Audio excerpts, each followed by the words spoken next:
भाई सबसे पहला चैप्टर है अपना लास्ट लेसन। लास्ट लेसन के अंदर सबसे पहले जो थीम है वो लिंग्विस्टिक शॉविनिज्म की है, यानी एक लैंग्वेज डोमिनेट करती है। अगर आपको लिंग्विस्टिक शॉविनिज्म का मीनिंग पता है तो एक 5 नंबर का क्वेश्चन इसी में से बन सकता है, तो आप ये 5 नंबर का क्वेश्चन इसी में से बना लो। ठीक है जी, ये 5 नंबर का क्वेश्चन बनता है आपका। इसके बाद जो इस चैप्टर के अंदर से क्वेश्चन जो आ सकता है वो 2 मार्कर में आ सकता है, जैसे कि अनयूजुअल सीन क्या था। ठीक है, उसके बाद एमएमएल ने कौन से ऐसे अच्छे कपड़े पहने थे। दूसरा जो बड़ा क्वेश्चन आ सकता है वो पिजन्स वाली पॉइंट से आ सकता है, वो फिर एक बार लिंग्विस्टिक शोविनिज्म को इंडिकेट करता है। तीसरा क्वेश्चन इसके अंदर ये आ सकता है कि जो यूथ है हमारी वो भी यही काम करती है जो काम उन्होंने किया था, प्रोकास्टिनेशन का, कल पर काम छोड़ना, और फिर आप रिग्रेट करते हो उस चीज़ के ऊपर। ये क्वेश्चन आ सकता है। इसके अलावा कोई क्वेश्चंस खास बनते हैं? बाकी छोटे क्वेश्चन जो 2 नंबर के बनते हैं वो और हैं। क्या इसके अलावा कुछ बनता है? कुछ बन सकता है? नहीं बन सकता। अगर ये आपको आता है तो इसका मतलब आपका जो है लास्ट लेसन आपका कंप्लीट है, इसमें ज़्यादा दिमाग लगाने की ज़रूरत नहीं है। इसके बाद लॉ स्प्रिंग है, 2 चैप्टर है, एक साहिब आलम वाला, एक मुकेश वाला। साहिब आलम के अंदर साहिब आलम का नाम साहिब आलम है, आयरनिकल क्यों है? क्योंकि लॉर्ड ऑफ यूनिवर्स है और नंगे पाँव घूम रहा है। बेयर फुट इसने ट्रेडिशन क्यों बताया? क्योंकि भैया अपनी गरीबियत को दिखाना नहीं चाह रहे हैं। तीसरा, प्रोमिसेस आर रेयरली केप्ट, और क्या ये दुनिया के बारे में बताती है। तीसरा जो चौथा इसमें क्वेश्चन है कि सीमापुरी जो है ना माइल्स अवे है, क्योंकि बहुत बेकार कंडीशन में, और वही थोड़ी सी दूर है दिल्ली। दिल्ली जो कि एक हाई फाई सिटी है जहाँ लोगों के पास एफ्लुएंसी है, यानी कि बहुत शोहरत है, एम्यूनिटीज़ है, और यहाँ कुछ भी नहीं है। ठीक है जी। फिर साहिब आलम का बैग भारी नहीं था, स्टील कैनेस्टर भारी था, रिस्पॉन्सिबिलिटी भारी थी। ये क्वेश्चन आ जाता है। यही तो क्वेश्चन पूछ सकते हैं, और तो कुछ नहीं पूछ सकते। ये आते हैं तो समझो ये चैप्टर आता है, आपको घबराने की नीड क्या है इसमें। इसके बाद आपका आ जाता है चैप्टर लिस्सी के अंदर मुकेश वाला। फिरोजाबाद किस चीज़ के लिए फेमस था? 2 नंबर का क्वेश्चन। वहाँ पे कैसी कंडीशन थी? वे डिंजी सेल में थे, हॉट फर्नेसेस के सामने रहना पड़ता था। इसके बाद इनके घर के कंडीशन कच्चा अपार्टमेंट्स थे और बहुत ही गंदी कंडीशन में थे, टूटे फूटे मकान थे। इसके बाद वो वहाँ से बाहर क्यों नहीं आ सकते थे? क्योंकि फियर स्ट्रिकन थे, क्योंकि विशियस सर्कल ऑफ साहूकार ब्यूरोक्रेट्स ने इनके ऊपर वो कर रखा था, क्योंकि बड़ी इंडस्ट्री थी पैसा बनाने वाली। कोई ट्राई भी करता था तो काफ़ी बुरी तरह पीटा जाता था। लेकिन मुकेश ने क्या करा? मुकेश ने ड्रीम करा कि मैं मैकेनिक बनूंगा। वो ड्रीम करता था इस चीज़ को, उसने आउट ऑफ द वे सोचा, उसने अपनी पॉवर्टी का जो विशियस सर्कल है उसको तोड़ने की कोशिश करी। ठीक है जी। इससे इसमें यह है कि लॉ स्प्रिंग ही क्यों इस चैप्टर का नाम है। इसमें मैंने आपको 2 शब्द याद कराए थे कि एग्जुबरेंस, कि स्प्रिंग जो है वो एग्जुबरेंस को दर्शाता है, यानी कि समर विंटर्स में जब सब कुछ ड्राई हो जाता है तो देन जो है ना अपनी स्प्रिंग्स आती हैं जो कि सब चीज़ों को फिर से हरा भरा कर देती है। बट लॉ स्प्रिंग मतलब क्या है? इन्होंने अपनी चाइल्डहुड, बेसिकली मुकेश हो गया चाहे साहिब आलम हो गया, दोनों ने अपनी जो ओवरऑल बात करें अगर हम, तो अपनी जो चाइल्डहुड है वो तो खो दी ना, तो लॉस्ट चाइल्डहुड है ये बेसिकली। अब इसमें जो 5 नंबर का क्वेश्चन बन सकता है वो प्रोमिस वाले पे बन सकता है, या फिर वो फियर वाले पे, कि फियर को तोड़ के हमें ड्रीम करना चाहिए और आगे बढ़ना चाहिए और मेहनत करनी चाहिए, एक्सेप्ट नहीं कर लेना चाहिए। अगर आपने ये सब किया है तो इस चैप्टर से और क्या आ जाएगा? लॉ स्प्रिंग के थीम के बारे में पढ़ लिया, इसके अलावा क्या आ जाएगा बताओ? अगर ये सब कर ले तो कॉन्फिडेंस पूरा होना चाहिए। डगलस है, डगलस के वही 3-4 क्वेश्चन है। पहला सीन एक इंसिडेंट क्या हुआ था, फिर दूसरा इंसिडेंट बड़े वाला है कि कैसे कैसे फिर उसने जब उसको गिर देता पूल के अंदर उसने क्या क्या सोचा, मैं तो मरने वाला हूँ, फिर वो क्या क्या तैयारी करता है बचने की।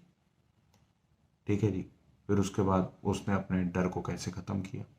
अब ये सारी चीज़ों को इकट्ठा करके all have to fear is fear itself, Roosevelt वाला कोट है, उसको एक्सप्लेन करने को 5 नंबर का क्वेश्चन आ सकता है। और क्या आ सकता है बताओ? कुछ आ सकता है इसमें? यही तो है ना सिर्फ। अगर इस चैप्टर में ये आता, आपका कॉन्फिडेंस पूरा होना चाहिए। रैट ट्रैप पे आते हैं। रैट ट्रैप पेटलर था। पेटलर क्यों एम्यूज रहता आइडिया से कि world being a rat trap. Crofter ने कैसे उसको होस्ट मतलब कैसे होस्ट किया, फिर उसने क्रॉफ्टर का जो भरोसा था उसको कैसे तोड़ा, फिर उसने क्या किया, अल्टीमेटली एडला ने ही क्यों उसको मना लिया, इनवाइट कैसे, क्यों एडला की क्यों बात मान लिया, आयरन मास्टर क्यों नहीं मानी। फिर जब आयरन मास्टर को सच पता लगा एडला ने फिर भी क्यों रोक लिया। मैंने आज भी जो है ना 3-4 लाइनें भेजी हैं उसकी। ठीक है ना, वही स्पिरिट ऑफ क्रिसमस ईव थी कि भाई बुलाया है तो भाई इसको सर्व करो। ठीक है, और उसके लिए क्योंकि अकेली वो भी रहती थी। अब इसके अंदर बड़े क्वेश्चन क्या बनते हैं कि कैसे एडला ने उसको फाइनली चेंज कर दिया। फिर कैसे जो एडला है या फिर ये एडला हो गया, क्रॉफ्टर हो गया, पेडलर हो गया, लोनलीनेस के बारे में बात करते हैं। यही तो क्वेश्चन पूछे जा सकते हैं सर, और कुछ पूछा जा सकता है? अगर आपको ये सब आता है इसका मतलब आपको रैट ट्रैप आता है, खत्म बात। क्यों क्यों डरना है? इतना आता है तेरे को पक्के से, खत्म। इसके बाद तेरा इंडिगो चैप्टर आ जाता है। इंडिगो चैप्टर के अंदर आपके पास गांधी जी के रिलेटेड 6-7-8 क्वेश्चन मैंने मार्क करके दिए थे आपको। चाहे did the lawyer, turning point of life, battle of Champaran, is born.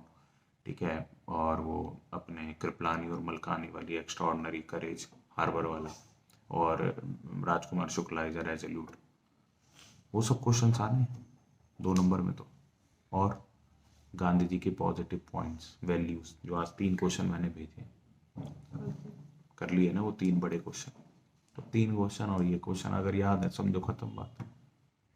जो वैल्यूज है गांधी जी की वो किसी भी क्वेश्चन में आ जाए, किसी भी फॉर्म में आ जाए, चाहे वो आर्टिकल लिखने की फॉर्म में आ जाए, मोटिवेशन के फॉर्म में आ जाए, चाहे वो आपकी कॉन्वर्जेशन में तो खास नहीं आ सकती, आ भी जाए तो उसमें भी मतलब हर जगह मैटर तो वही है, सेल्फ रिलायंस उनका, civil disobedience, non cooperation, non violence, ठीक है, यूनिटी, यही तो चीज़ें उन्होंने सिखाई। और छोटी छोटी बातों को लेना, ट्रिवियल मैटर्स पे पकड़ना बातों को। ठीक है जी, यही तो क्वेश्चन है। और बताओ क्या क्वेश्चन है इसके अंदर?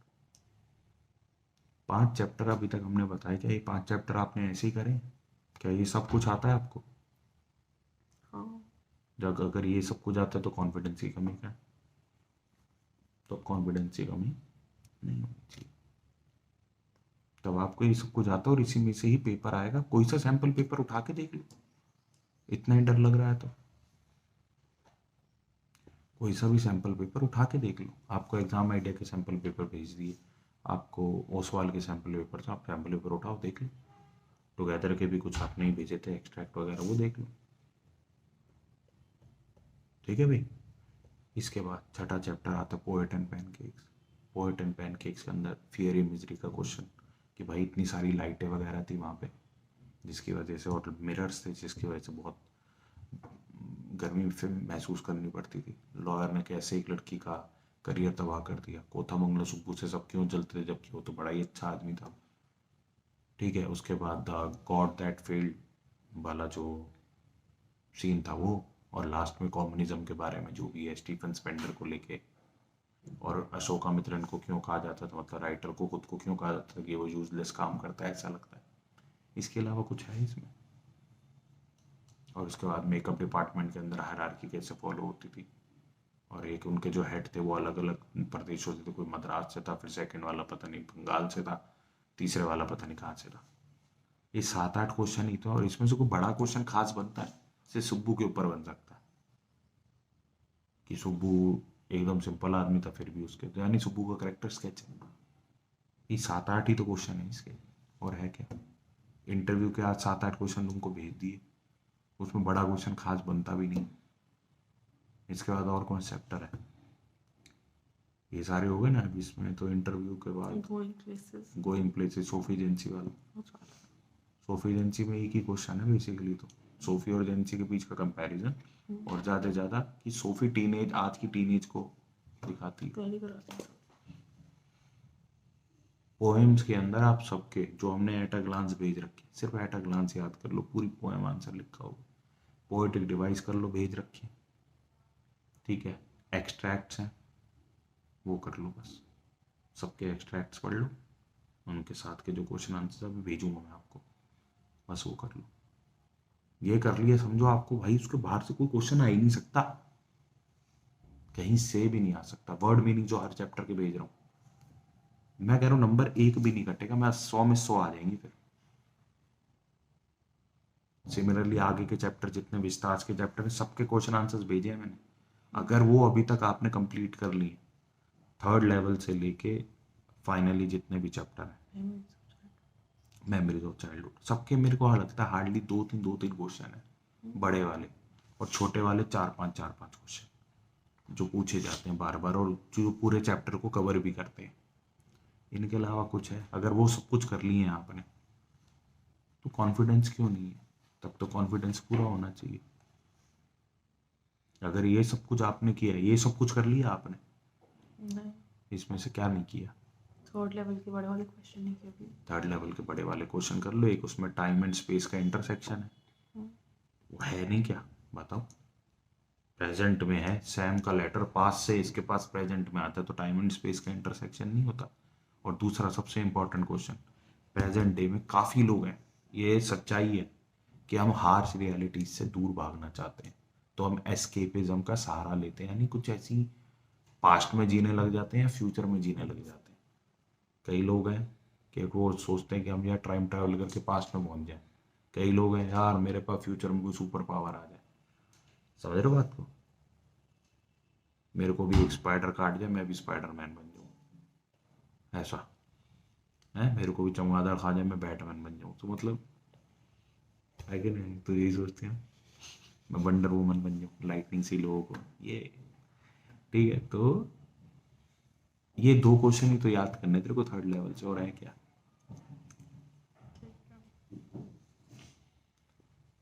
ये सारे चैप्टर्स में जितने क्वेश्चन मैं आपको भेज रहा हूँ 2 या 3 क्वेश्चन है जो पूरे चैप्टर को कवर कर रहे हैं। और वैसे ऐसा तो है नहीं कि आपने 2 मार्कर पढ़े ही नहीं है, बिल्कुल आता ही नहीं है, याद तो कर चुके हो ना अब तक तो ये पूरा आप अगर कर ले तो मैं कह रहा हूँ आधा नंबर नहीं कर सकते जितना अभी तक मैंने तुम्हें बताया है और जितना मैटर अभी तक तुमको भेजा है। समझ गए? राइटिंग सेक्शन के अंदर नोटिस जितने कराए हैं बता दिया भैया, टाइम डेट वेन्यू बीच में अच्छे से लिखना है, ऊपर लिखो नीचे, और 50 वर्डों का ध्यान रखना है, बाकी कुछ नहीं। कैपिटल लेटर में टाइटल लिखना है अपना, नोटिस कैपिटल लेटर में लिखना है, स्कूल का नाम लिखो, डेट लिखो, अपना लाइन छोड़ देना डेट और स्कूल के बीच में अपना सॉरी। तो आपको ये सब काम करना है। इनविटेशन आपको 8 प्रकार के होते हैं, वो सारे भेज रखे, वो सारे आपको याद भी करा दिए। हाँ, वो याद करो, एक बारी और लिख के देख लेना अभी थोड़ी देर में। आर्टिकल की एंडिंग भेजती है तुमको, हर आर्टिकल में क्या तुम्हें यही एंडिंग नहीं चाहिए? मोस्टली आर्टिकल्स में यही एंडिंग चाहिए। फटाफट लिटरेचर करो, उसके बाद 10-12 आर्टिकल पढ़ लो अलग अलग प्रकार के, डेटा भी पता लग जाएगा भैया अंदर कंटेंट क्या लिखना है। स्टार्टिंग है, स्टार्टिंग अभी हम आपके लिए वो भी भेज रहे हैं, स्टार्टिंग भी थोड़ी देर में, कि एक स्टार्टिंग भी मोस्टली आर्टिकल्स की कैसे की जा सकती है। ठीक है, और वैसे वो मैंने क्लास में कराई भी थी पहले, और कौन सी इसकी इंपॉर्टेंट वोकेबलरी है वो भी क्लास में आपको कराई थी मैंने। बस वो आपने अगर दोबारा कर ली तो आपका तो रिपोर्ट्स हैं, आपको कल करा दी थी ना सारी टाइप की। कितने टाइप की रिपोर्ट होती है? इतने टाइप की होती है, ऐसे कोई टाइप ऐसे लिटरेचर में है नहीं मेंशन, मतलब इंग्लिश में। बट देखो तो सही, टीचर पूछ क्या सकता है भाई? 2 ऑप्शन होंगे, दोनों में से कोई तो एक हमारे टाइप वाला होगा ना जो हमने करी, तो क्या उसमें नंबर कट सकते हैं? नहीं। बचा रीडिंग कॉम्प्रीहेंशन, उसकी तैयारी तो आप करते ही नहीं हो, वो तो प्रैक्टिस है, और वहाँ पे थोड़ा सा दिमाग खोल करोगे नंबर मिलते हैं। ठीक है, ट्राई करो बस, जैसे उसमें लिखा हुआ है वो ना लिख के उसकी एक सेंस निकाल के आंसर लिख दो, बाकी तो 1 मार्कर हैं टिक होने वाले। अब बताओ मुझे क्यों कॉन्फिडेंस नहीं है? अगर आपने ये सब कुछ किया है, इतने क्रिस्टल क्लियर हो कि मेरे से पूछ क्या सकते, मैंने आपको एक ही बात कही, टीचर क्या पूछ सकता है, अगर आपके ये समझ में आ गई गेम ओवर, तब आपको फिर टेंशन नहीं होगी। उसके बाद भी आप टेंशन ले रहे हो तो वो आपकी गलती है टोटली। उसको फिर कोई दुनिया का टीचर जो है या कोई मेंटोर जो है वो उसको फिर आपकी रिमूव नहीं कर सकता, वो फिर आपका ज़िंदगी का सबसे बड़ा एक डिसेबिलिटी है, मैं ये कहूँगा। जैसे किसी का हाथ नहीं होता, आपको टेंशन फ्री में मिली हुई है, समझ गए ना, लिटरल सेंस में। तो टेंशन की बात ही नहीं है ना, आपने ये सब कुछ कर लिया उसके बाद टेंशन किस बात की। किसी भी बच्चे के लिए, हर बच्चे के लिए, हमने एक बच्चे से अभी बात करी और उनको पूरा इंग्लिश का सिलेबस समझाया कैसे किया जाता है। तो ये आप सभी के लिए, कोई टेंशन लेने की नीड नहीं। अगर आप सबने ये सब कुछ अच्छे से किया है तो इसके बाद कोई नीड ही नहीं है, कोई दिक्कत ही नहीं है। इनफ है भैया, इतना सब कुछ कर लिया, इनफ। जो हमने आपको व्हाट्सएप पे मैटर भेजा है, जो भेज रहे हैं और जो आगे और थोड़ा बहुत भेजते रहेंगे, वो सब आपने अगर कर लिया, वर्ड मीनिंग्स कर लिए, तो इसके बाद कोई नीड ही नहीं है किसी भी चीज़ की। मैंने एक एक चैप्टर के बारे में बताया, विस्तार के एक एक चैप्टर में भेज चुका हूँ। इनके अलावा कुछ पढ़ने की नीड नहीं है, कोई टेंशन लेने की नीड नहीं। थोड़े बहुत एक्सट्रैक्ट्स हैं जो कि आप सैम्पल पेपर से पढ़ के चले जाओ, बीच वाले वो पढ़ के चले जाओ, खत्म बात। कितनी देर लगेगी, घंटा 2 घंटा नहीं लगना सारे एक्सट्रैक्ट पढ़ने में, दोनों बुक के सैम्पल पेपर में, ठीक है ना। सो काइंडली कॉन्फिडेंस के साथ एग्जाम करो, घबराओ मत। बहुत तैयारी करी है, इतनी तैयारी कभी जिंदगी में करी थी तब तो घबराते नहीं थे, समरियां पढ़ के जा रहे थे तब तो डर नहीं लग रहा था। आज पूरे पूरे क्वेश्चन याद कर लिए, आज डर लग रहा है, क्यों? क्योंकि तैयारी करी है पहली बार लाइफ में। जब तैयारी नहीं करते डर भी नहीं लगता, तैयारी करते हैं डर लगता है, राम तैयारी वेस्ट ना हो जाए, हैं यही है। तो बिल्कुल अच्छा पेपर जाएगा, 80 में से 80 नंबर इंग्लिश के एग्जाम में आएंगे ही आएंगे, टेंशन फ्री आप पेपर करो। बाय।